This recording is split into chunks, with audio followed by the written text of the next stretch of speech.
Hey, welcome back to the Relentless Positivity Podcast. I'm your host, Joe Martin. Hey, I've got an exciting one today. I'm not even going to mess around and try and mess up what exactly how to explain all this. So I'm going to tell you, we do have Guy Hardman on here. He's from Operation Zulu 18. And Guy, thanks for coming on. Thank you for having us. Oh, absolutely. When I heard about what you're doing from our buddy Ron Smith, I had to have you on and get the word out here. So why don't you go ahead and tell us, so I don't mess it up, what is Operation Zulu 18?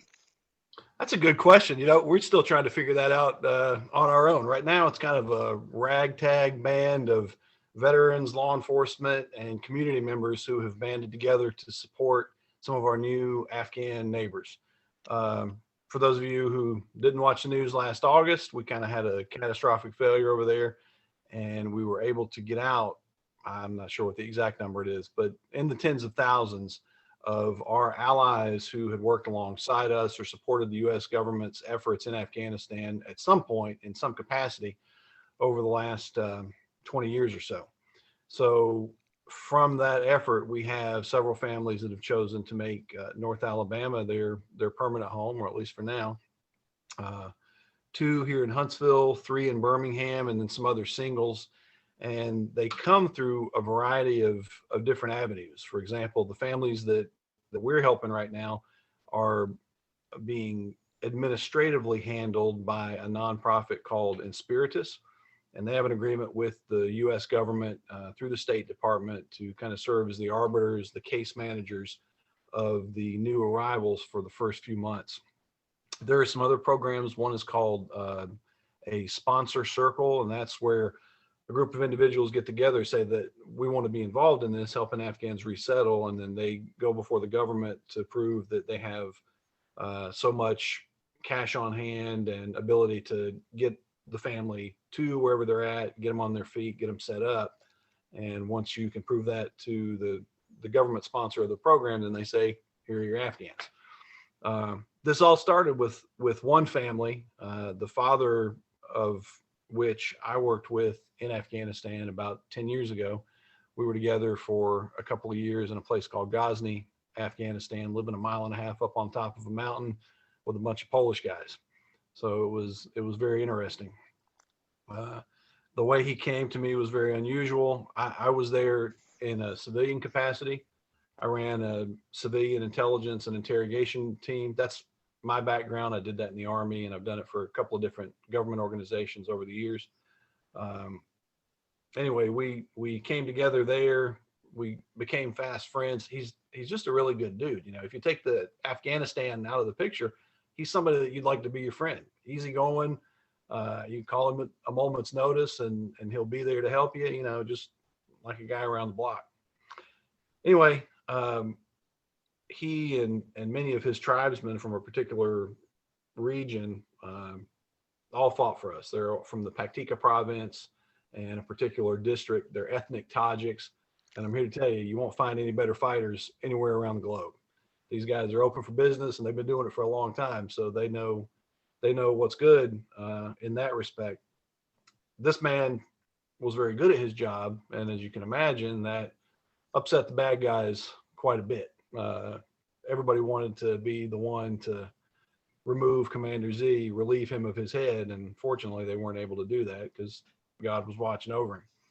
Anyway, even way back then, all he ever wanted to do was come to the United States. He, at the time I met him, had spent 10 years around U.S. Special Forces, and he loved the attitude and the brotherhood and the camaraderie, and he wanted to bring his part of that over here. It just didn't work out right then. I lost contact with him for a little while, a few years actually.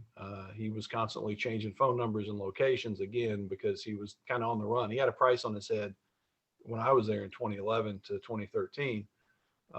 But he remembered his training last year as he saw the writing on the wall, and things were getting bad before we knew they were getting bad over here. He, through a predetermined course that we had set up back then, regained contact with me. And I started to help him work on his special immigrant visa package.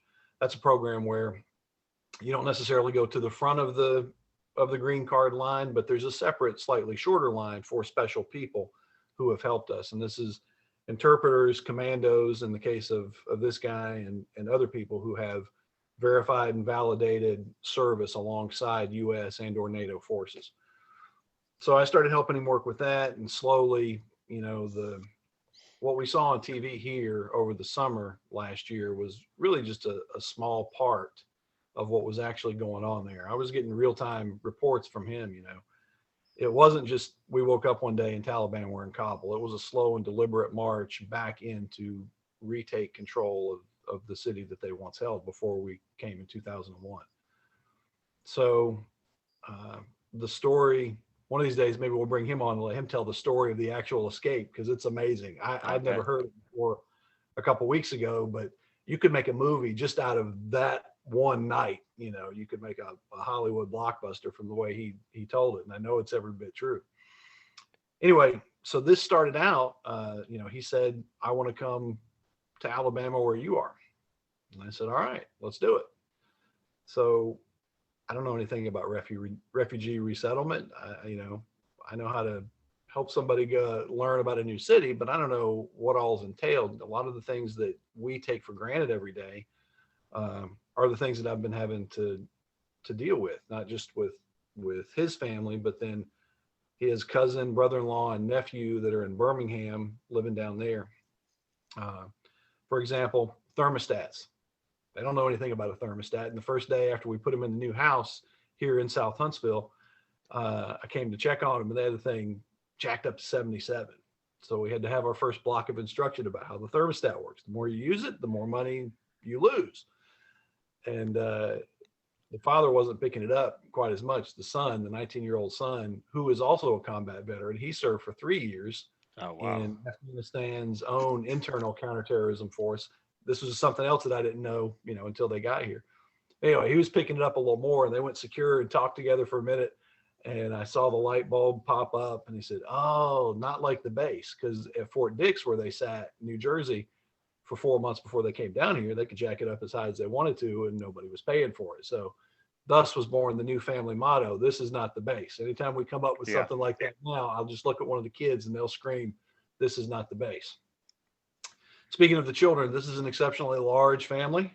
It is mother, father, 15 in oxygen, and 1 on the way. Oh, wow. Oh, yeah. It is. Everything that we do with them is truly a military operation. We have to have planning and coordination and logistics, everything laid on. The only thing we don't have is old Bluebird school bus, which I'd love. If anybody out there's got one of those, please send it our way. Hey, make a mental note, everybody. Make them a note. But, Partridge Family bus, something like that. Yeah. Anyway, so it's a large family. They're good people. They came from a horrible situation.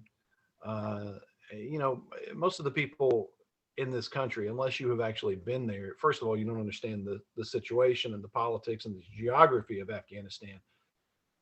But even I, having seen that, it is unfathomable to me the things that I've heard them talk about, how they survived. For 3 months before they escaped in August of last year, they lived on the streets.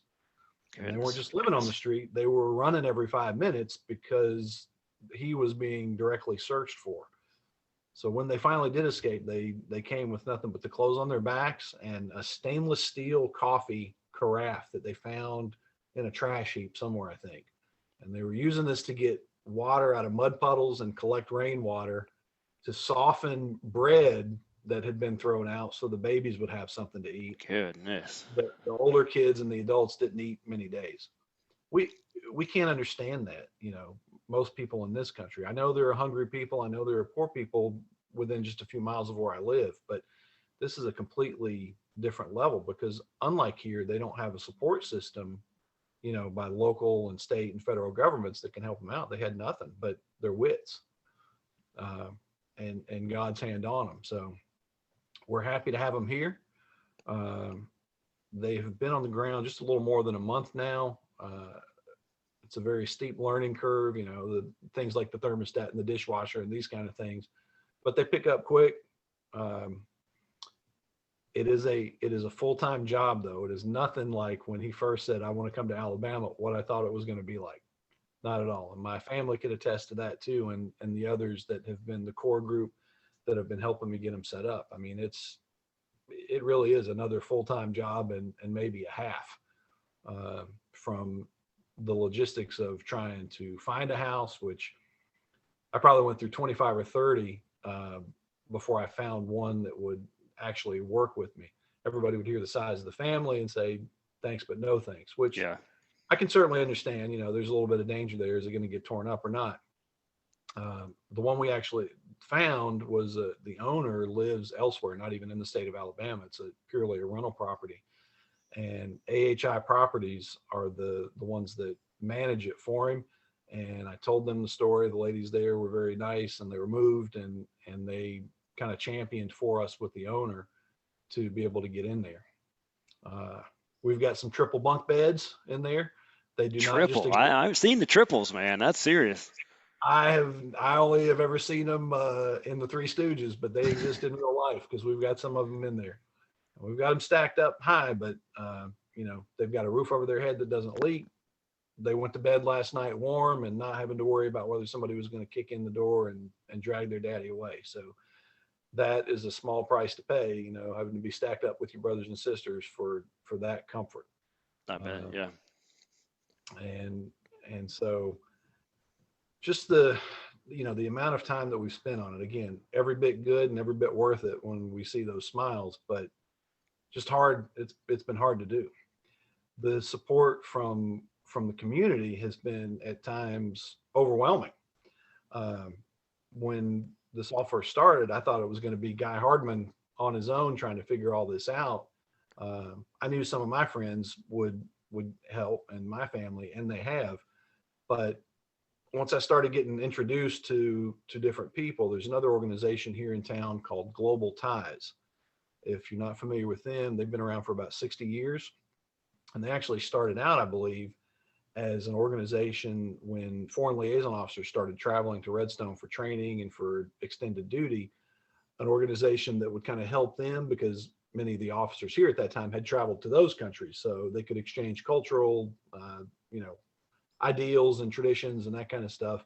And then it morphed into they doing some refugee support as well as some other things. So Jackie Shipe is the CEO over there. She's been nothing but wonderful. She introduced me in early December. We had a Zoom meeting like this, but with a bunch of people, a wide swath of clergy, businesses, and individuals who are members of Global Ties. And then the stuff just started rolling in. Furniture, in-kind donations, gift cards, diapers, everything. At one time we had so much stuff we ended up having to redonate some of it because we had too much. So we found some other needy families to give that stuff to. How did we get to Operation Zulu 18? Well, initially, like I said, this just started out with the one family, Guy Hardman and Z, we call him. And then it started to grow. He called me, hey, sir, my cousin would like to come to Alabama. Can he come there? My nephew, and so on and so forth. And it's grown. And so Zulu 18, Zulu being the phonetic representation for the letter Z, that's what his name starts with, and then 18 for the number of the family. It seems like now, though, since we're supporting 6 or 7 families in 2 states, we're going to outgrow that name. So we're currently discussing amongst ourselves how we can kind of rebrand to something that we don't want people to think that when they give to us, it's not going to a lot of people, it's going just to him, that we're more than just one family. So we're looking at that right now. But that's how it all started. It started with me and him being good friends, and it has ended up with us now. We are officially filing to become our own 501c3. So we will not be the primary. The Inspiritus, the organization out of Birmingham, will still serve as the case managers and the official representative from the government, but we will pick up the slack where their program has some gaps, day-to-day support and that kind of stuff, because Inspiritus is a very small office in Birmingham, and they do a lot. They run themselves ragged, but there's just not enough bandwidth for them to take care of everybody all the time, which is where we're going to try to kick in, especially since more families have chosen North Alabama and Huntsville specifically now. Man, well, what's the biggest challenge going forward for you guys? As more families come, we will definitely need more resources. So if there's anyone out there who is led or inclined to donate with us, you can always contact us at operation.zulu.18@gmail.com. That's our temporary email address until we get something a little more permanent. What I have found works the best, of course, clothes and that kind of stuff, housewares that are durable goods, they always come in handy, and furniture, but gift cards are the best. And I have one lady who's been helping us out. Every couple of weeks she calls me, and there'll be an inch high stack of gift cards that she's collected from church and family members and friends. And those work the best for a number of reasons, especially the Walmart ones, because Walmart you can also use at Sam's. All right. Oh, yeah. And that's good. Well, for our family, we deal in bulk. We don't just go and buy a 2-pound bag of sugar. We're going to buy the 25-pound bag. And so they go through sugar and flour a lot. Anyway, gift cards are really good for that reason. And the other reason is you can hand the gift card to them and not make them feel like it's just, Guy paying for everything and they owe me. No, Yeah. You are conducting the action. This is yours. Somebody wanted you to have this. Afghans are very proud people, regardless of which of the ethnic groups they come from. And there are several there, but they're very proud people. And, I want to start them off on the right foot. First of all, showing them that there are people here who have no idea who they are, don't know them from Adam, but that love them and want to help them. And that it's not just pity. It is biblical love where all these gifts have come from, So, and then you'll need more people than you think you do.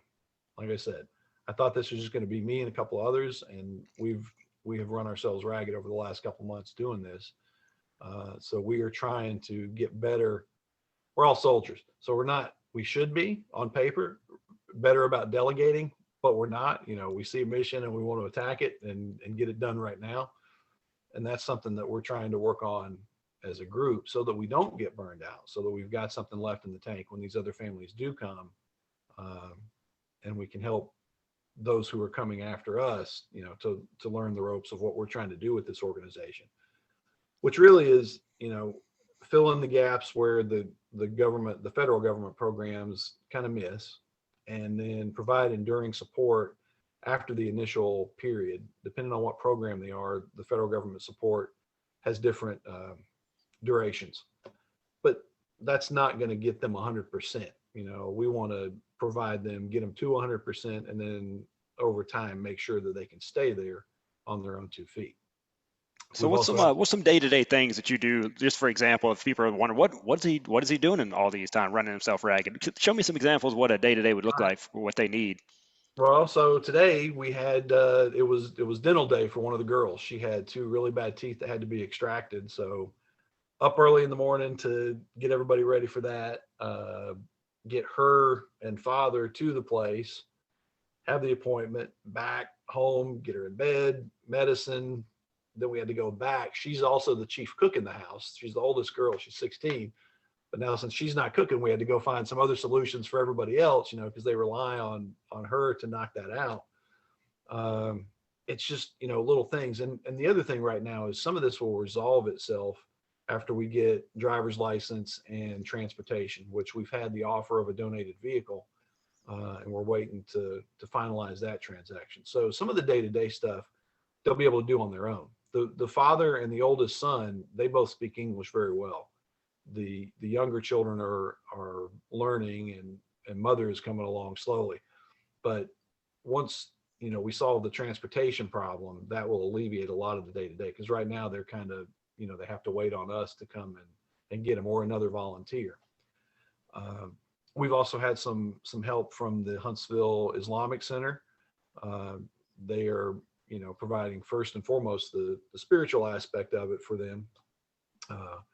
But they have a couple of guys over there are doctors, and they have pointed us in the direction of some folks who will help us out until insurance kicks in, because doctor's appointments and medicine are very expensive, and when you have that many children, it's quite a feat. Yeah, we went and bought a couple $100s of medicine today because strep throat is running through the house. Oh man. So and in those close quarters with that many people, once somebody gets anything, you can just go ahead and start medicating everybody for, they're going to have it most likely. So it's little things like that. plumbing problems that they didn't cause, but that happened and they didn't know what to do. So, they call us, and it's day-to-day things that you and I take for granted. And if we were doing it for us, it would seem like nothing. But now, we are all doing our own stuff and then covering down for them too. Luckily, I live very close to the house. There's only 3 miles that separates his house and mine. The other primary couple that's been helping us, they live a little further out. So if they have to come in, they kind of have to plan their trips a little better. Uh, but we're getting it done. Like I said, we are every day now. I get more people that say, I want to volunteer, I want to help. What can I do? So I'm in the process of trying to make a consolidated list of who, what, where, when, and what they want to do, so that we can tap into those resources and us back off just a little bit and kind of, manage and orchestrate and delegate, so that everybody, not only we get a little break, but everybody else who wants to help gets to help, Right. Yeah. because to deny somebody who wants to serve is, I think, it's not right. If somebody has the heart and they're led to do it, we should let them do it. So That's it. So I what's the promise. what's the plan for getting the kids educated, getting jobs? How does that process work from here? So they're registered in school, and then we were having some hiccups with getting shots. We did that last Friday, and we got all the paperwork back now in hand. So we're planning to start next week. There'll be a couple of them at Grissom. The rest will be split up between Mountain Gap Elementary and middle school. So they'll be in school. The rest of this year probably is kind of going to be a wash. It's going to be more, teaching them the ropes, getting them up to speed with English, which some of the children are doing very well. They took some English classes while they were stuck at Fort Dix for a few months, and we've been having English practice every single day since they've been here in January. Anytime somebody new comes to the house, we get them up there by the map, and they have to tell who they are, where they're from, where they're living. So it's some map practice, some English practice. And the oldest son has now taken up the job, the 19-year-old. Every day he's running a little English class for them until they actually get in school. So Man, learning I would to, hate to learn English. English is a ridiculous language. Man, if you look at some of our stuff, it is ridiculous. So I feel for it, man. I would hate to learn it. yeah. And then a couple of the girls, I guess there were some people who spoke Spanish that worked up at Fort Dix, and a couple of the older girls, they really took to that. So they want to learn Spanish. They don't care about learning English as much as they do Spanish. So as they're old enough, we'll probably get them in some of those classes in high school. But yeah, it's just, again, it's all the little things that you and I just take for granted and don't think of every day, that I'm having to learn how to communicate to these people who have no concept of some of the things that we're talking about.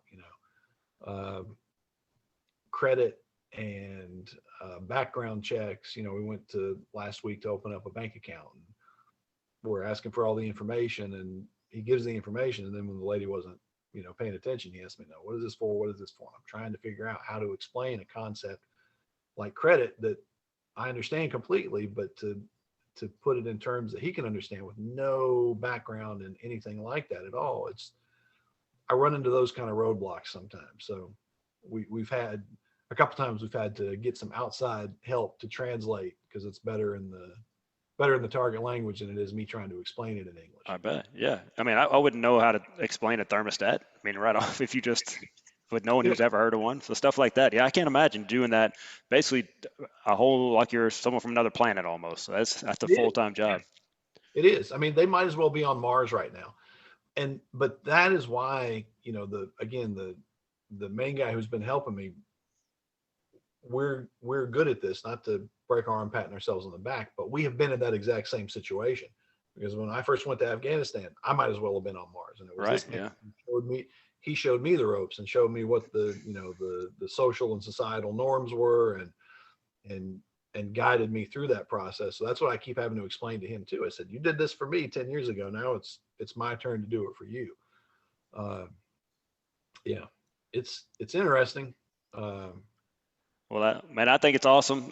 You never forgot him. That's the main thing. You could have just turned your back, like, hey, that chapter in my life is closed, and man, you open up your heart, open up your home, I'm sure too, and just Yeah. I really appreciate what you're doing. I know he is too, and you're changing lives, and that's what this show is all about. Just highlighting people like yourself, get positive stuff in the world that, hey, this isn't national news. No one knows about this 18 people out of thousands that came over here. So, and I'm sure there's a thousands of stories just like that around this country right now, and people like yourself out there that we need to highlight and let people know. I'm going to link your contact info in show notes. I know there's people that want to come alongside you and help out and fill in the gaps where you can't. So, like you said, you don't want to burn yourself out. You're in this for the long haul. So, we'll start getting you some help, man. I think this is an amazing thing you're doing. Thank you. Yeah, it is. I mean, and it's been very rewarding so far too, and I know it will continue to be. Well, Um, that's like I said, we're just trying to do a little bit of good and give them the second chance at the good, safe, and happy life that everybody, but especially these people, deserve. everybody. That's it. Well, guy, man, I appreciate that. Hey, well, like I said, we're going to link all that. We'll get you some help out there, and just keep doing what you're doing. Stay encouraged. Know that people are behind you and helping out, and we'll keep this thing rolling. Cool, outstanding. Thank you so much. Yes, sir.